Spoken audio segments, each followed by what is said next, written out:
Yan, magandang umaga po sa inyo mga ka-farmer. Let's go farming na po. Nagkarga po ako ng sisiyo noong August 6, 315 pieces. Ito na po sila. Sila po ay 10-day old na ngayon. Ang timbang po nito siguro nasa 280 pataas, 250 to 80 to 300. Yan na po ang timbang nila sa pang 10th day nila.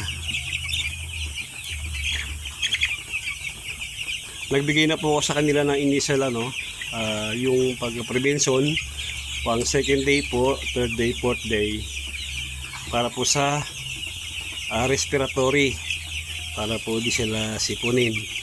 Pero titignan natin kung magiging maganda kinalabasan, para kasi ngayon po panahon ay mainit, biglang uulan kasi tag-ulan na po.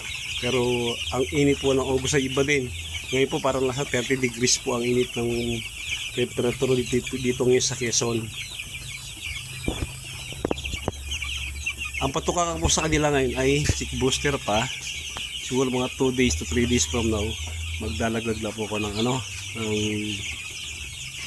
yung mas yung kasunod niya.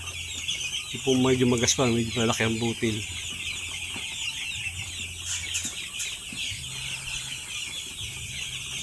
Mamayang gabi po kapag may pagkakataon makakapag-vaccine tayo ng second shot sa kanila, kasi po kadalasan po kapag ganitong mga galing sa hatchery, lalo pagka San Miguel or Abetina, may initial vaccine po yan, may binibigay sila.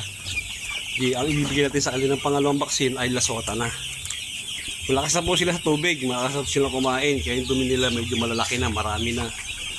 Sa 315 po na diniliver sa akin, siguro ang mortality po nasa nasa 7 to 6 pieces.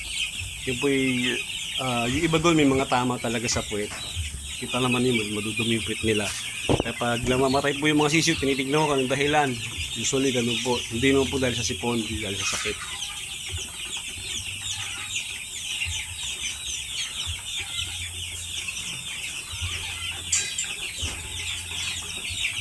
Cubs po yung kanilang sisiyo nila, yung klase ng sisiyo, kaya manipis ang kanilang balahibo.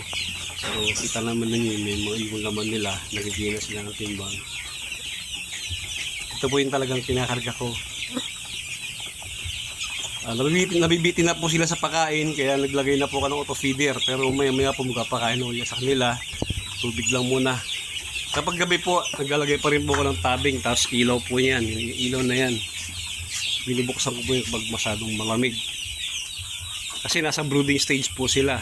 Usually po pag brooding stage ang temperatura dapat ay nasa 32, pero pag ang sisiyo ay maliliit, medyo tinataasan ko nila, pero okay lang po sa 32, 33.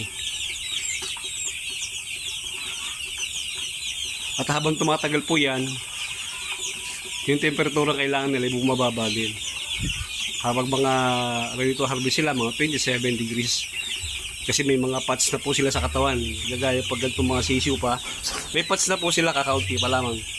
Pero yung kadalasan talaga pag yung mga sisiyo day old, ayun talagang dapat talaga ang init na bibigay sa kanila ay tama, kasi magkukumpulan sila, kasi pag malamig magkukumpulan po sila, doon magkakaroon ng mortality. Nakaready na po yung kabila, kasi po sila ay nasa 300 to 150, dilipat ko po dito yung iba, yung magiging 75 tapos 75 para medyo maluwag. Hanggang sa mag 300 po lumaki po yung mga 1.7, napupuno po natin yung mga kulungan na yan. Depende po yun kung paano nyo sila pakainin, depende kung paano sila alagaan. Pwede kayo mag-harvest hanggang 27. Ngayon po kadalasan talaga 30 days, kasi medyo malamig kapag maggabi. Yung mga ibang farm din na napuntahan ko, hanggang 30 po sila. Pero pag maganda pag-aalaga, natin po sa maganda panahon, 27 days pwede na po. O yun po sila pawawala ng tubig. Kasi napaka-importante po niyan. At yung proper ventilation niya, kaya talaga ililipat ko na sila kasi lalaki na sila, nag-occupation na sila ng space, kaya medyo dapat malog-lobag na. Ayan, maraming salamat po mga ka-farmer. Sana po ay maganda yung tubuin natin sa Calgary ngayon. Paki-like naman po yung video at paki-subscribe na rin po sa ating channel. Maraming salamat po sa mga bagong nag-subscribe. Mabuhay po kayo at happy farming po.